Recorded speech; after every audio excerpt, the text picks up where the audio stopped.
కాళ్లతో రాసుకున్న విజయం. చేతులు లేని గెలుపునకు చేతులెత్తిన విధి. చేతులు లేవన్నా భయం లేనివాడు, కాళ్లే ఆయుధాలైన యోధుడు. కాళ్లతో కదిలి వంటింట్లో గర్వంగా నిలిచినవాడు, పొంగిపోయే పొయ్యి మీద పాయసం కాసినవాడు. తినిపించమనేవాడు కాదు, తినిపించగలవాడు. బ్రతుకుపై భయం లేనివాడు, విధి రాతకు ఎదురొడ్డినవాడు. చేతులే లేవని బాధపడలేదు, కాళ్ళనే ఆయుధంగా మార్చుకున్నాడు. అవయవ లోపానికి వెనుకాడని శౌర్యం, విధిని సైతం ఎదిరించి పోరాడే స్థైర్యం. కాళ్లతో కలిపిన రుచిని ఆస్వాదిస్తూ జీవితానికి పరిపూర్ణత తీసుకువచ్చాడు. చట్నీ నుండి చపాతీ వరకు, బియ్యం కడగడం నుండి బిర్యానీ తయారు చేయడం వరకు అన్నీ నేర్చుకున్నాడు.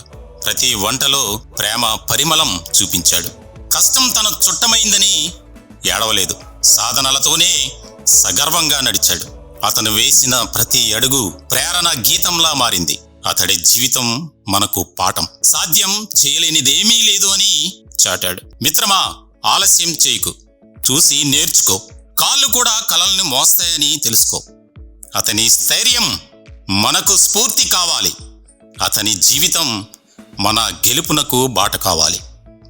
మానవ సంకల్ప బలం ముందు విధి సైతం సలాం చెయ్యాల్సిందే.